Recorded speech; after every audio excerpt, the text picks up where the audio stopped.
Assalamualaikum warahmatullahi wabarakatuh. Perkenalkan, nama saya Bimo Adi Prakoso, NIM 41319010027. Di sini saya akan mempresentasikan tentang bahasa Indonesia dalam pembangunan bangsa. Pendahuluan. 1. Latar belakang.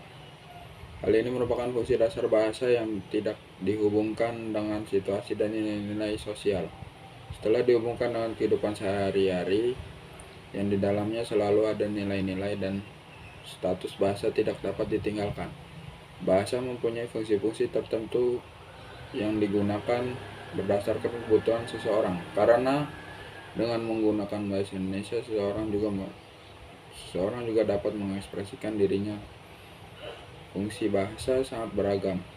Bahasa digunakan sebagai alat untuk berkomunikasi. Selain itu, bahasa juga digunakan sebagai alat untuk mengadakan integrasi dan beradaptasi sosial dalam lingkungan atau situasi. Bahasa adalah alat komunikasi bagi manusia secara lisan maupun tertulis. Kedudukan dan fungsi bahasa Indonesia. Kedudukan dan fungsi bahasa Indonesia sudah dibukukan. Pembukaan itu terjadi sejak dilaksanakan Seminar Nasional Bahasa dan Sastra Indonesia di daerah Jakarta tahun 1975. Berdasarkan hasil seminar itu disebutkan maka bahasa Indonesia berkedudukan sebagai bahasa nasional secara resmi dimulai tahun 1928, yaitu sejak Sumpah Pemuda. Sejak itulah bahasa Indonesia diakui sebagai bahasa nasional oleh seluruh bangsa Indonesia.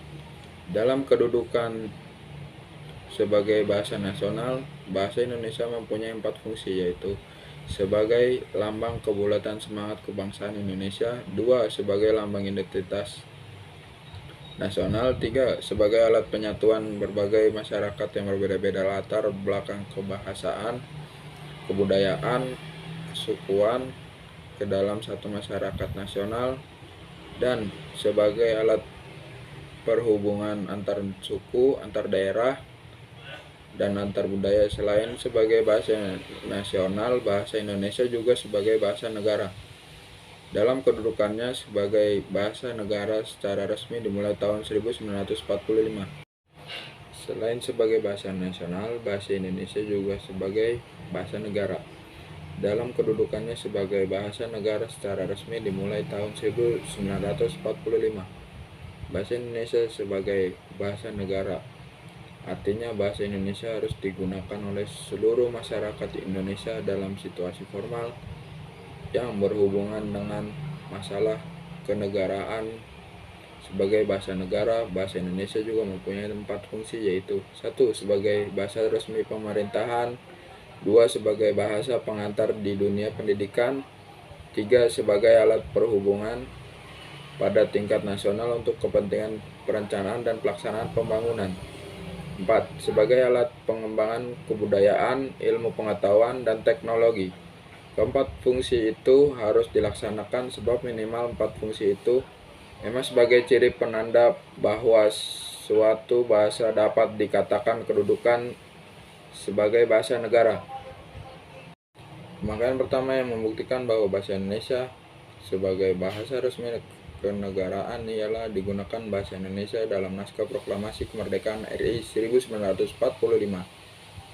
Mulai saat itu dipakailah bahasa Indonesia dalam segala upacara, peristiwa, dan kegiatan kenegaraan baik dalam bentuk lisan maupun tulis. Keputusan-keputusan, dokumen-dokumen, dan surat-surat resmi yang dikeluarkan oleh pemerintah dan lembaga-lembaganya dituliskan di dalam bahasa Indonesia. Pidato-pidato atas nama pemerintah atau dalam rangka menunaikan tugas pemerintah diucapkan dan dituliskan dalam bahasa Indonesia. Sebagai bahasa resmi, bahasa Indonesia dipakai sebagai bahasa pengantar di lembaga-lembaga pendidikan, mulai dari taman kanak-kanak sampai dengan perguruan tinggi. 2. Fungsi bahasa Indonesia dalam pembangunan bangsa.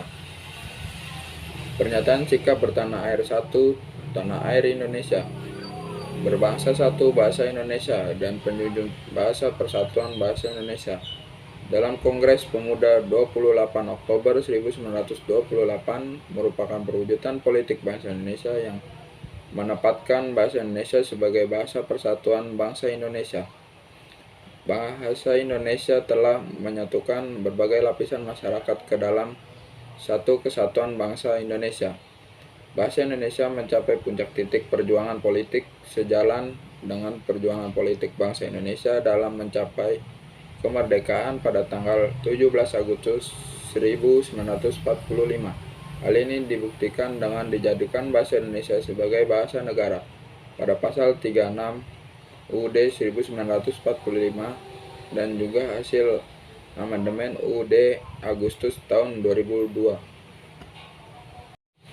Kedudukan dan fungsi bahasa Indonesia sebagai bahasa negara dengan mendapatkan bahasa Indonesia sebagai bahasa ilmu pengetahuan, teknologi, dan seni. Iptek berkembang terus sejalan dengan perkembangan yang terjadi dalam kehidupan masyarakat dan bangsa Indonesia.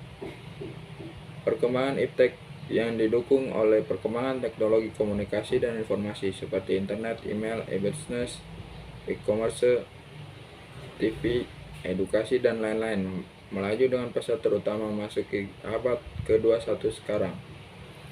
Peran bahasa Indonesia dan bahasa daerah semakin penting di era otonomi daerah. Penyelenggaraan otonomi daerah yang dilaksanakan dengan prinsip-prinsip demokrasi.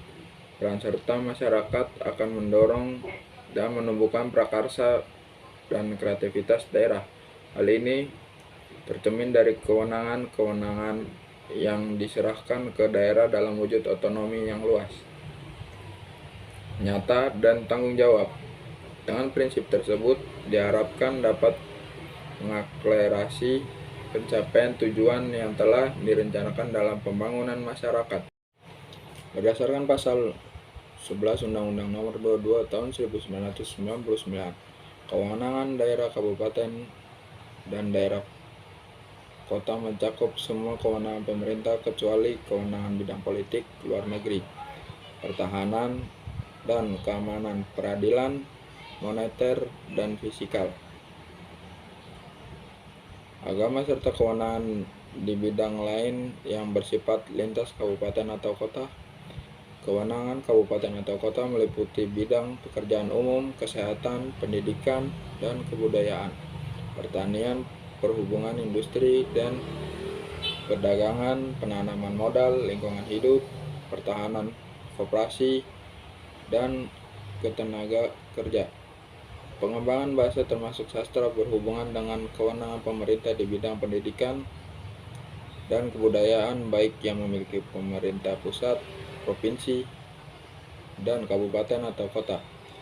Kewenangan pemerintah pusat berupa penyediaan standar pedoman, fasilitas, dan bimbingan dalam rangka pengembangan bahasa dan sastra.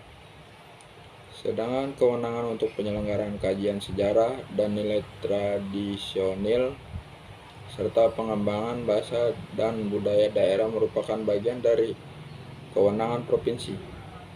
Oleh karena bahasa dan sastra daerah pada dasarnya berkembang dari masyarakat di desa-desa, kampung-kampung, serta kelompok masyarakat tradisional yang secara kewilayahannya berada dalam wilayah kabupaten atau kota. Maka, mulai di kabupaten atau kota dilakukan kegiatan operasional pengembangan bahasa dan sastra daerah. Di tingkat nasional sudah ada Pusat Bahasa Departemen Pendidikan Nasional sebagai lembaga yang mendapat mandat dari pemerintah untuk melakukan perencanaan bahasa. Pada tingkat provinsi dan kabupaten atau kota dibentuk lembaga perpanjangan penyelenggara pusat bahasa berupa balai atau kantor bahasa yang berfungsi untuk membina dan mengembangkan bahasa dan sastra.